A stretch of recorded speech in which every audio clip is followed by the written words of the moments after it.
Bonjour à tous, on continue avec notre série et aujourd'hui avec un TD phare et très intéressant vu ce qu'il va aborder et l'intérêt de ce qu'il va aborder, c'est les urgences en cardiologie. Tout ce qui va être dit est écrit, donc pour vos révisions, vous pouvez aller télécharger le texte sur ce site cardiodz.net. Nous allons faire le TD en deux parties. La première partie, c'est la douleur thoracique aiguë. Et la deuxième partie, nous allons faire les dyspnées, les syncopes et les arrêts cardiaques. On commence par la douleur. C'est le symptôme le plus important qui va amener le patient à consulter aux urgences de cardiologie, directement aux urgences de cardiologie. Et dans certains pays, il y a des centres où il y a des unités spéciales pour la douleur thoracique qu'on appelle les Chest Pain Unit, qui ont été créées juste pour faciliter et accélérer la prise en charge, puisque le patient qui consulte pour douleur thoracique doit être vu, examiné, et un ECG réalisé dans les 10 minutes qui suivent son arrivée. Quand on dit douleur thoracique aiguë, il faut avoir en tête ce tableau. Ce tableau contient quatre colonnes. Ces colonnes représentent les diagnostics. Nous pouvons les regrouper sous le terme mémotechnique de pied. P comme péricardite aiguë, I comme insuffisance coronaire aiguë, c'est les syndromes coronaires aigus donc, E comme embolie pulmonaire et D comme dissection de l'aorte. Donc pied, P, I, E, D, péricardite aiguë, insuffisance coronaire aiguë, embolie pulmonaire et dissection de l'aorte. Pour ce qui est des lignes, c'est notre démarche diagnostique et thérapeutique, ainsi que le suivi. Donc, c'est une démarche que nous allons adopter qui sera toujours la même, peu importe le diagnostic. Premièrement, la description de la douleur. Pourquoi je commence par la description de la douleur ? Un, parce que ça va nous orienter vers l'une ou l'autre des étiologies. Et deux, parce que nous allons gagner le patient, la confiance du patient. Quand le patient arrive pour un symptôme, les premières questions que nous devons lui poser, ce sont les questions qui sont relatives à euh, ce symptôme, pas autre chose. Et donc, si nous gagnons la confiance du patient, c'est la moitié des résultats thérapeutiques que nous obtenons. Et donc, description de la douleur qui va m'orienter vers l'une ou l'autre des étiologies. Et ensuite, nous allons rentrer vers une colonne grâce à cette description de la douleur et avancer dans notre conduite à tenir. On va chercher les symptômes associés, le contexte ou les facteurs favorisants, l'examen clinique, le CG, la radiographie thoracique de face. À l'issue de cette démarche, il nous faut avoir un diagnostic. Le diagnostic ne doit pas attendre l'examen complémentaire. L'examen complémentaire n'est là que pour confirmer notre diagnostic. Nous allons poser l'indication de l'examen complémentaire le plus utile pour mon diagnostic, la prise en charge immédiate, le suivi, l'évolution et la prise en charge des complications. On commence par la description de la douleur et c'est elle qui va nous orienter vers l'une ou l'autre des étiologies. Lorsque le patient se plaint de douleurs thoraciques constrictives, rétrosternales, pouvant irradier vers la mâchoire ou le bras gauche, je pense à deux étiologies, la péricardite aiguë ou le syndrome coronaire aigu, l'insuffisance coronaire aiguë. Je continue dans mes questions et le patient va me rapporter la notion d'aggravation avec la respiration et une amélioration ou un soulagement avec la position penchée en avant. Donc, je suis dans la péricardite aiguë. Il n'y a pas de mode de soulagement, il n'y a pas de mode d'aggravation. Par contre, le patient est très angoissé, d'ailleurs à cause du fait qu'il n'y a aucun mode de soulagement, et le patient va vous rapporter la notion de sensation de mort imminente. Il a l'impression qu'il va mourir. Je suis plutôt dans l'insuffisance coronaire aiguë. Le patient va rapporter une douleur thoracique aiguë, déchirante, en coup de poignard, dyspnéisante, latérale sur le thorax, que ce soit à gauche, à droite, en haut ou en bas. Je pencherai plutôt pour une embolie pulmonaire.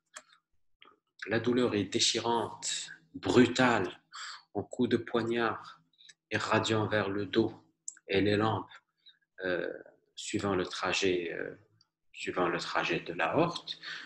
Je vais penser plutôt à une dissection aiguë de l'aorte. En fonction de la description de cette douleur, je rentre ou je pense à un diagnostic et je continue ma démarche en fonction de ce diagnostic. Si je me rends compte au milieu de ma démarche que j'ai tort, je peux repasser vers un autre diagnostic. Mais pour le moment, grâce à cette description de la douleur typique, je rentre dans un diagnostic précis et je continue ma démarche pour essayer de le confirmer. Euh, on va chercher les symptômes associés et souvent ce sont des symptômes qui vont plutôt me faire penser une complication, par exemple. Le contexte, par exemple, dans la péricardite, c'est le syndrome grippal qui précède. Le patient va vous rapporter un syndrome grippal dans les 15 jours précédant sa consultation.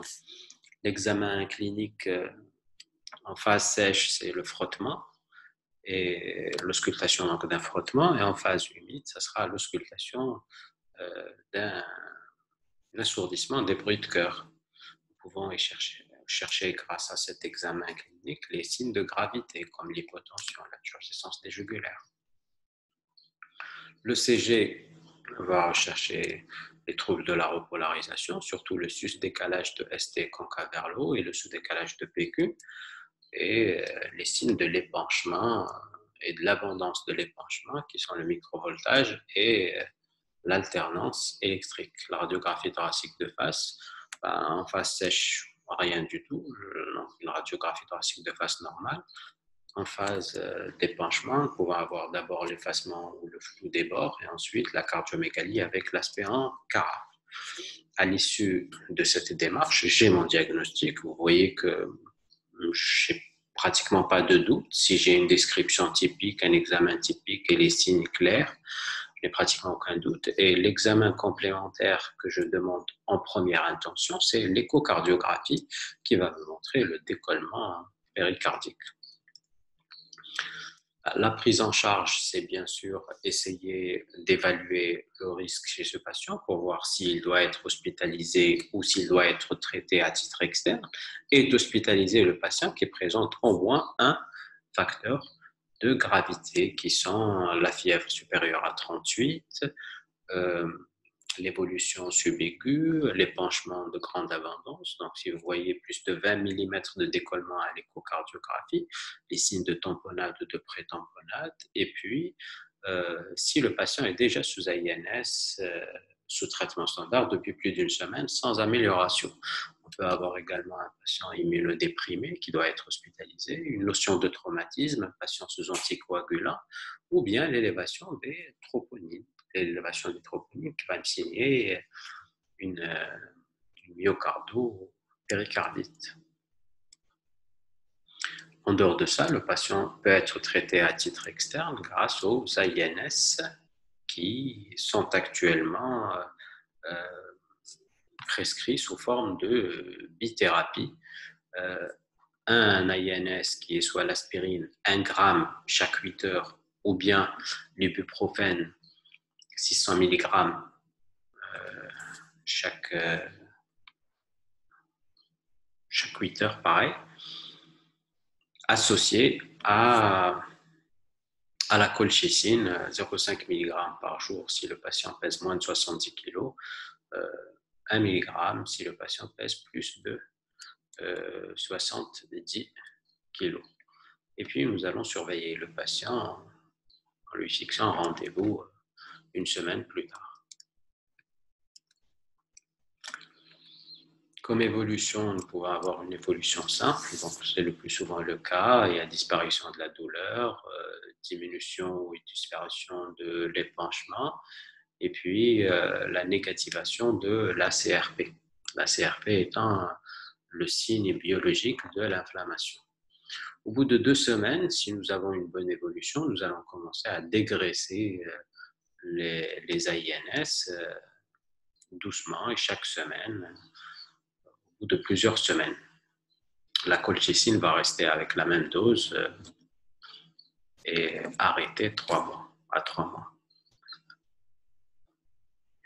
Maintenant, parfois, nous avons une évolution défavorable, une complication plutôt, c'est la tamponnade. La tamponnade, le patient vient en état de choc avec une turgescence déjugulaire. Donc, l'état de choc, la description typique, c'est un pouls filant, une pression artérielle imprenable, des marbrures, des cyanoses, une froideur des extrémités, et puis un patient qui est prostré avec des troubles de la conscience. Donc, la conduite à tenir doit être immédiate. C'est une ponction péricardique. Nous allons introduire une aiguille sous l'axiphoïde à 45 degrés, direction du mamelon gauche, jusqu'à retirer du liquide. Et le plus souvent, dès qu'on retire une petite quantité de liquide, le patient s'améliore, la pression artérielle remonte, le visage se colore et le patient se réveille. Nous allons continuer à retirer le plus possible de liquide, mais avec une ponction péricardique, le plus souvent, nous n'arrivons pas à prélever ou à retirer beaucoup de liquide, mais suffisamment pour améliorer le patient et mettre le patient sous traitement. Pour avoir des signes de pré-tamponnade avec une pression artérielle qui baisse, une aisance cardiaque droite, et dans ce cas, nous devons programmer un drainage. Le drainage, c'est plus adapté, ça prend plus de temps pour le préparer, mais c'est plus adapté puisque ça permet de retirer le maximum de liquide pour éviter les récidives.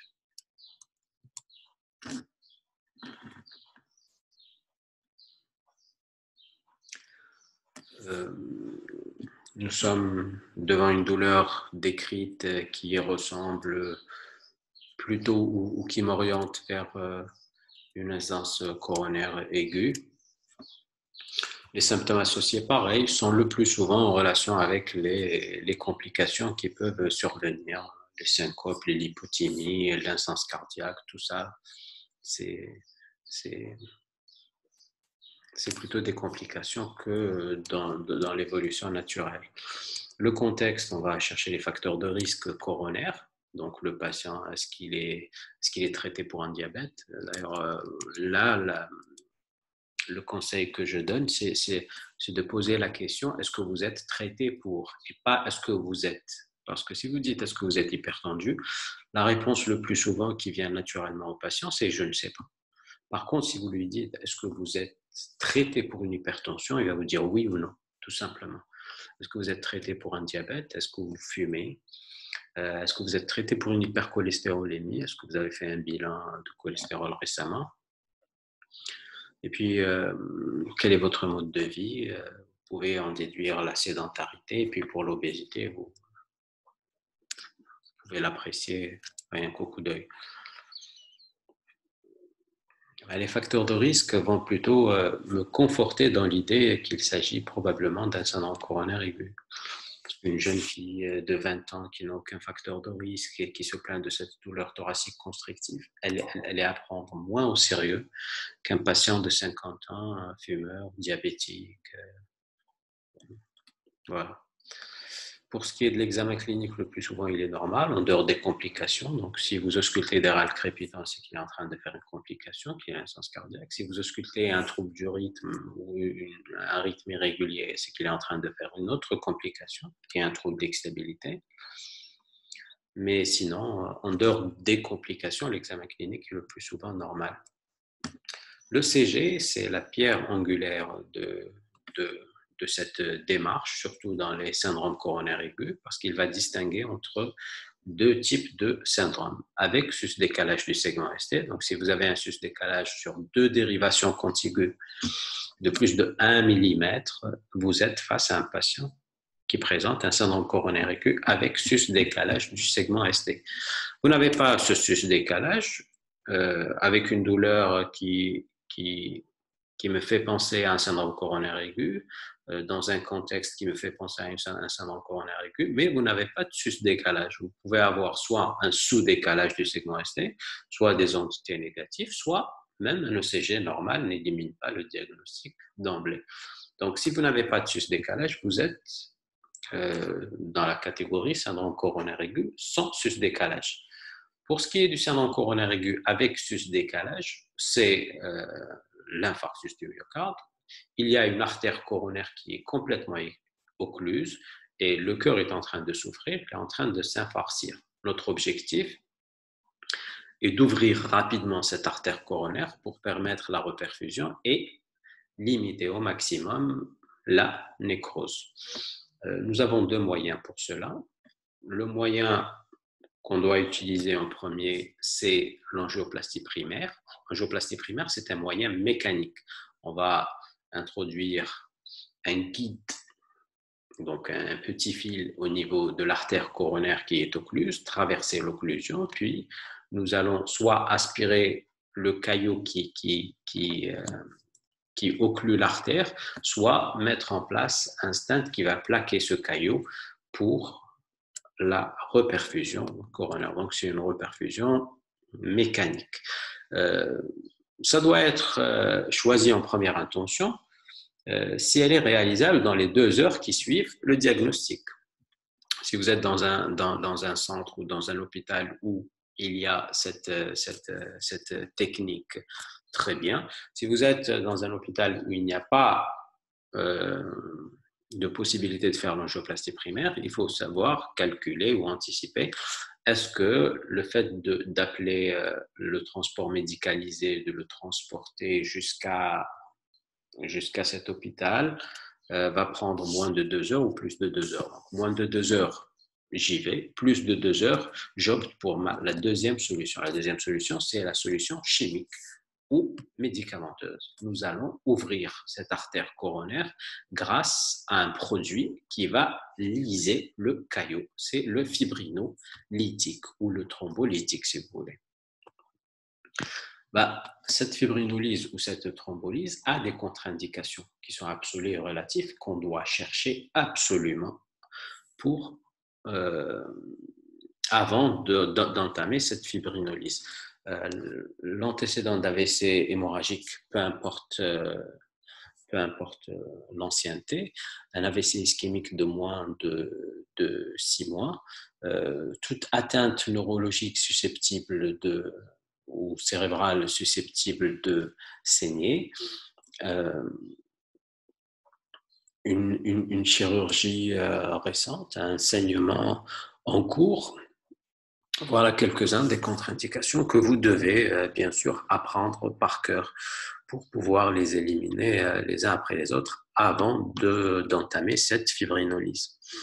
La radiographie thoracique de face ne doit pas être réalisée dans ce cas-là et dans les syndromes coronaires aigus. Si vous suspectez un syndrome coronaire aigu, vous ne devez pas réaliser de radiographie thoracique de face parce qu'elle ne va rien apporter et en plus, elle va retarder la prise en charge et mettre le patient,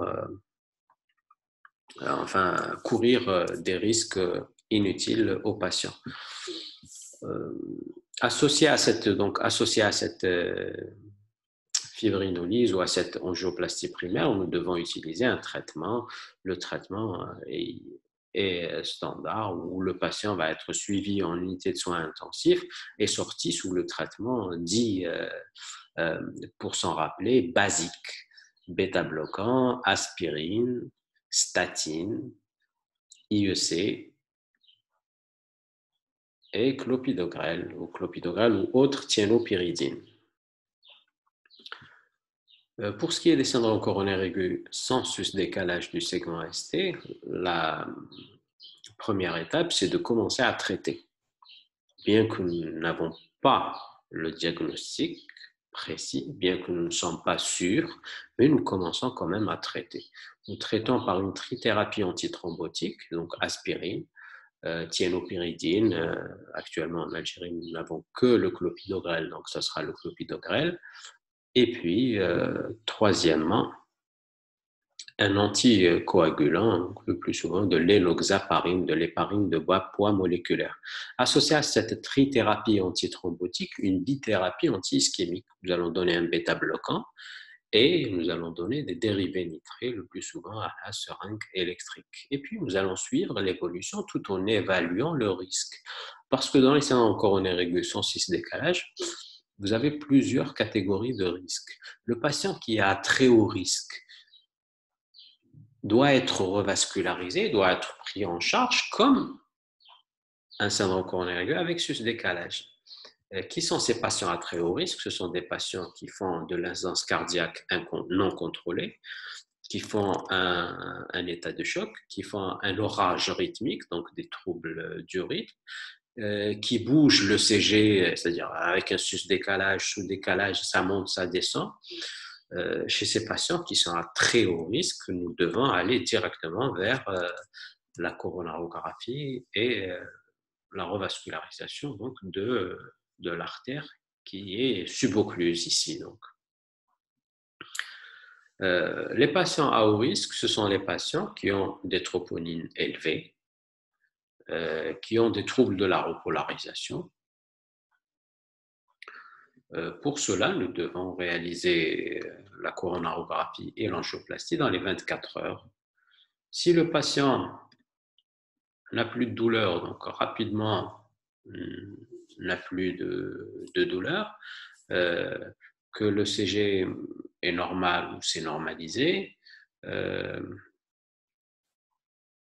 les troponines sont négatives, ce patient peut être soit programmé pour une coronarographie dans les 72 heures, soit programmé pour un test d'ischémie afin d'éliminer ou de confirmer le diagnostic qui est rentré ici dans la chronicité. Ce sera plutôt un syndrome coronaire chronique que aigu et qui va être pris en charge comme une urgence coronaire chronique. Donc, ce sont les patients qui sont à bas risque.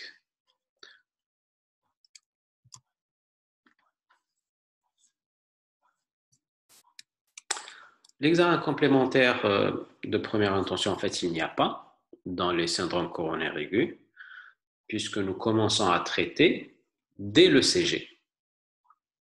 Alors, les examens complémentaires seront là pour évaluer le risque. L'échocardiographie va évaluer la fraction d'éjection, la cinétique, etc. Les troponines vont évaluer la gravité dans le syndrome coronaire aigu sans sus-décalage. Et puis, les tests d'ischémie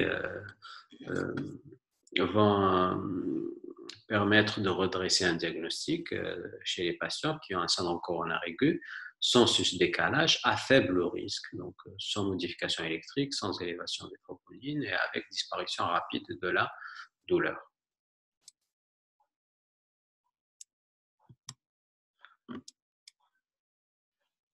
Donc la prise en charge, nous avons dit que c'était une revascularisation immédiate, traitement et évaluation du risque pour les syndromes coronaires, pour les ST, donc les syndromes coronaires aigus sans sus-décalage. L'évolution et complications, vous savez que tout syndrome coronaire aigu peut se compliquer d'un BAV, d'une tachycardie ventriculaire, d'une fibrillation ventriculaire, d'une insuffisance cardiaque, d'un état de choc, d'une rupture pariétale, d'une rupture de cordage ou de pilier, donc une insuffisance mitrale aiguë ou d'une communication interventriculaire aiguë. Ce sont des complications qui sont graves et qui sont de moins en moins rencontrées vu la rapidité de la prise en charge et de la revascularisation surtout, mais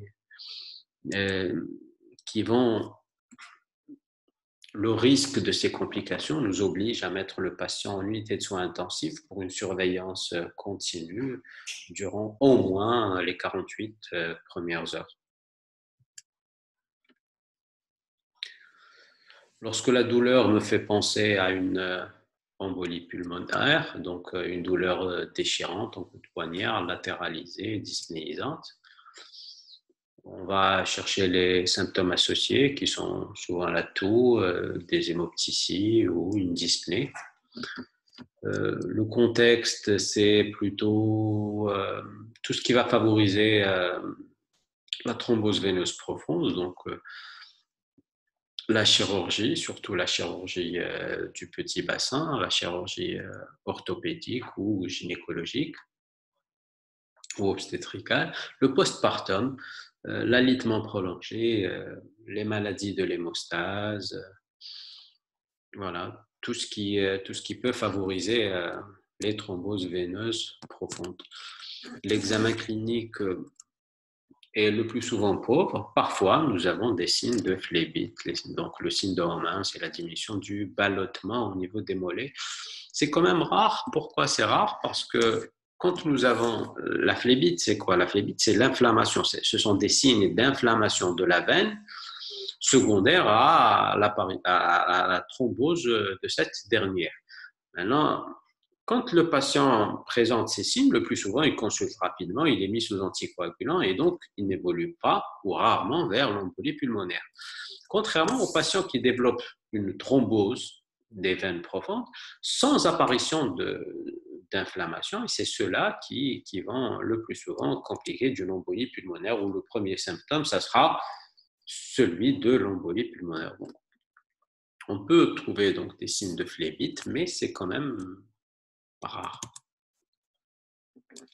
Le CG va me montrer un aspect pathognomonique, mais extrêmement rare, qui est l'aspect S1Q3, et donc S1 est donc un petit r, grand S en D1, et Q3 c'est petit q, grand R en D3, et donc une déviation axiale vers la droite, aspect S1Q3. Mais sinon, ce qui est le plus souvent montré sur le CG, c'est une simple tachycardie sinusale.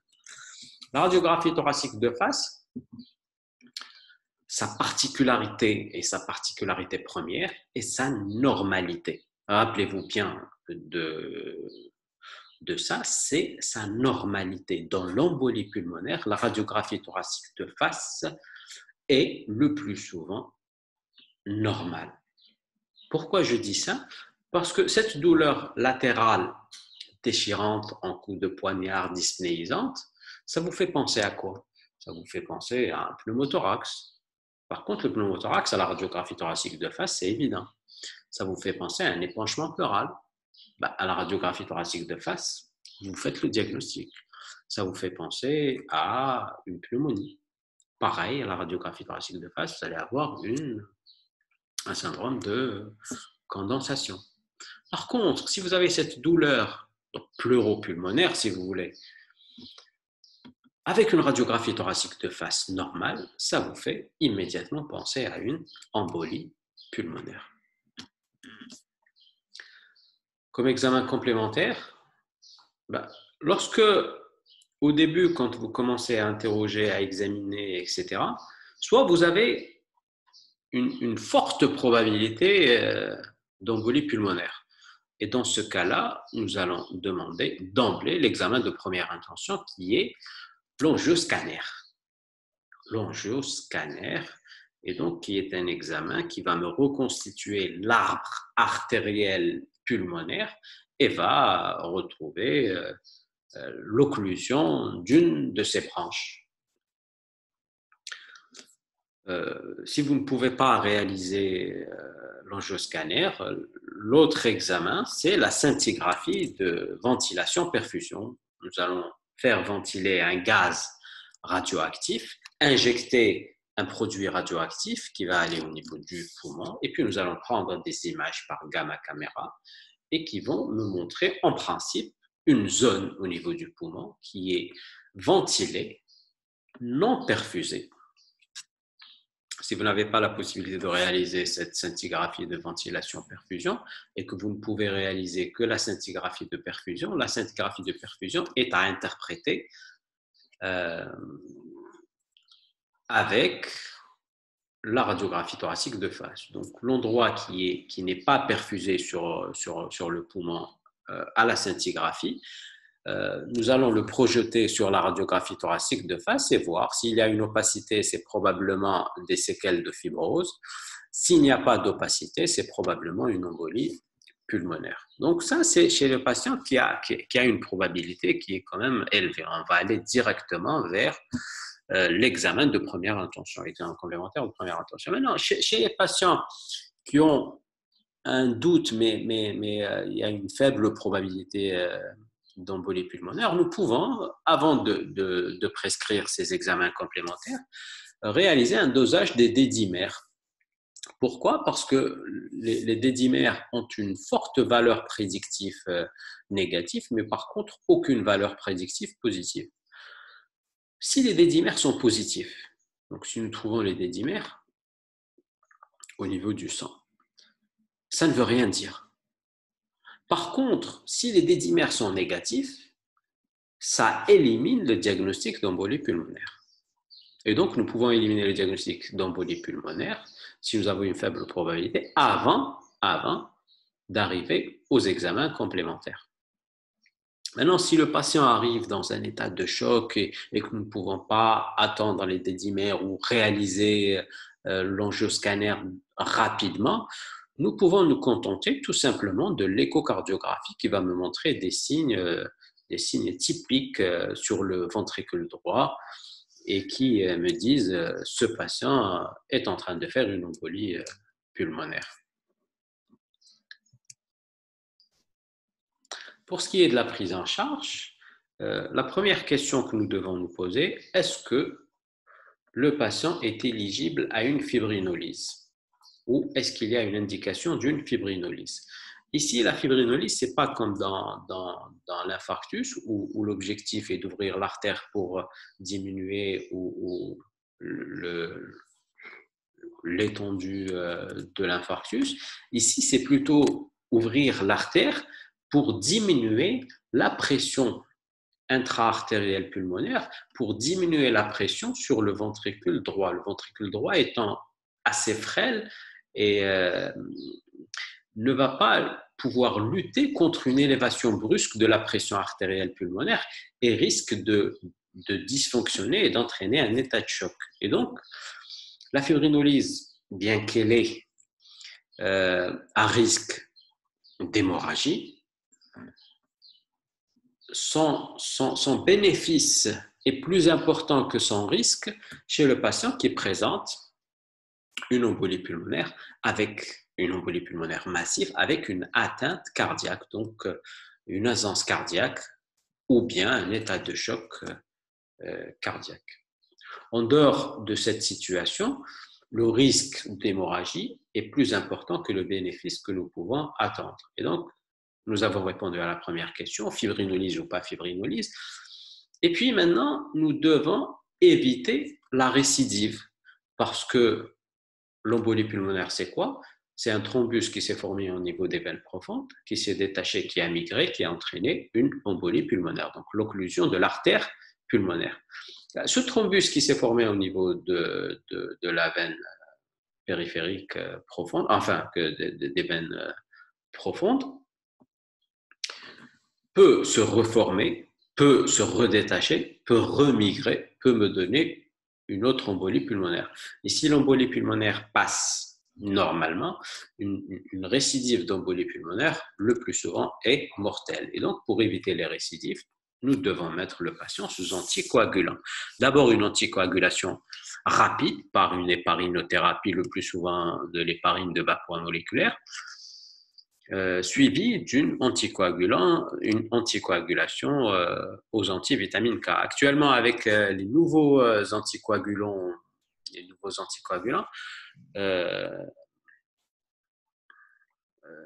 leur action est prévisible et rapide, nous permettent de les prescrire d'emblée et qui peuvent remplacer et l'héparinothérapie avec des doses de charge plus élevées que les doses chroniques et des antivitamines K.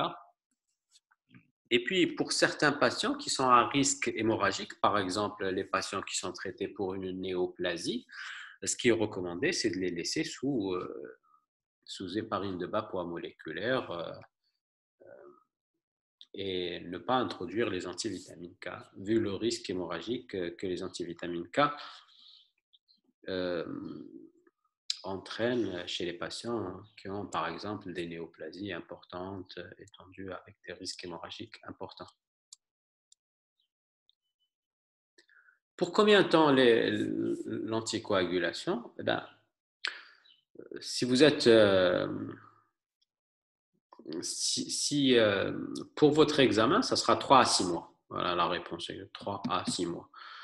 Mais en réalité, ça dépendra de beaucoup de choses. Ça dépendra tout d'abord du contexte. Si le contexte est connu et que le contexte disparaît, ben, nous sommes confortés dans l'idée que nous allons donner que 3 mois.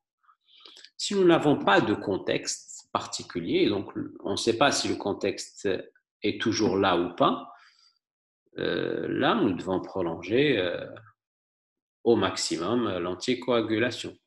Chez les patients qui ont une pathologie qui ne va pas disparaître, par exemple une coagulopathie ou des troubles de l'hémostase, par exemple un déficit en protéine C, en protéine S ou en antithromine 3, là, nous allons donner les anticoagulants le plus souvent à vie.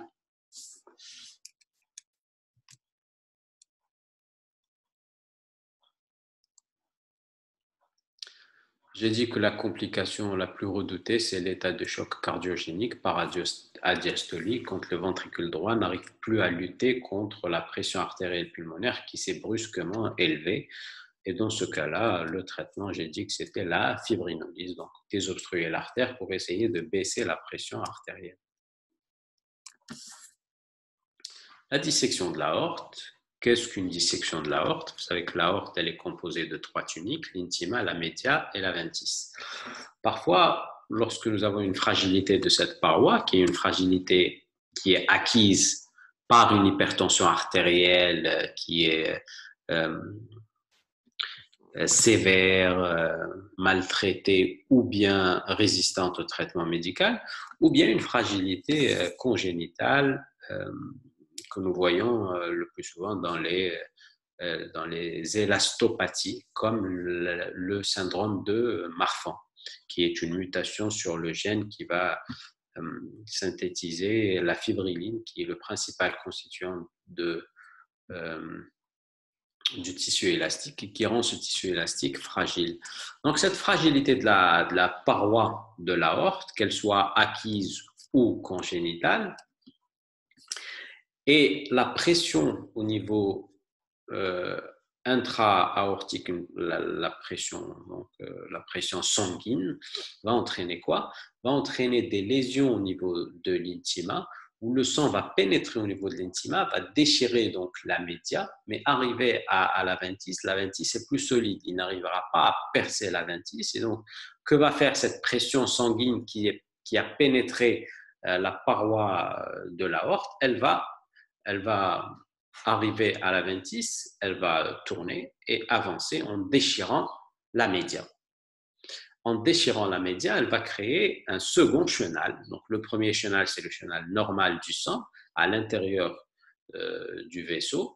Et le deuxième chenal, c'est le chenal dû à cette dissection et donc qui est à l'intérieur de la paroi jusqu'à un moment donné. Donc, ça va continuer à déchirer jusqu'à un moment donné où ça va ressortir. Et donc, nous aurons au niveau de l'aorte un orifice d'entrée, un faux chenal et un orifice de sortie. Nous allons avoir entre le vrai chenal et le faux chenal une paroi qui est composée de l'intima et d'une partie de la média que nous allons appeler le flap intimal qui va bouger entre le mouvement du sang dans les deux chenaux. Et donc, ça va entraîner une douleur déchirante, soudaine, en coup de poignard rétrosternal qui irradie au niveau du dos et au niveau des lombes. Comme le contexte favorisant, j'ai dit que c'était soit une hypertension artérielle sévère, mal équilibrée, ou bien une maladie du tissu élastique comme la maladie de Marfan. l'examen clinique va retrouver les signes sont clairs lorsqu'ils existent, mais sont souvent fugaces. Les signes, c'est l'asymétrie des pouls, l'asymétrie de la pression artérielle, parce que la dissection qui va commencer au niveau de l'aorte initiale va arriver jusqu'au niveau de l'accouchement de la sous-clavière, va gêner le sang au niveau de la sous-clavière droite et donc va baisser la pression au niveau de la main et donc baisser le pouls et baisser la pression au niveau de la main droite. Alors que la main gauche gardera une pression et un pouls normal. C'est ce qu'on appelle l'asymétrie des pouls. Et puis, avec l'extension de cette dissection, ça va toucher également l'autre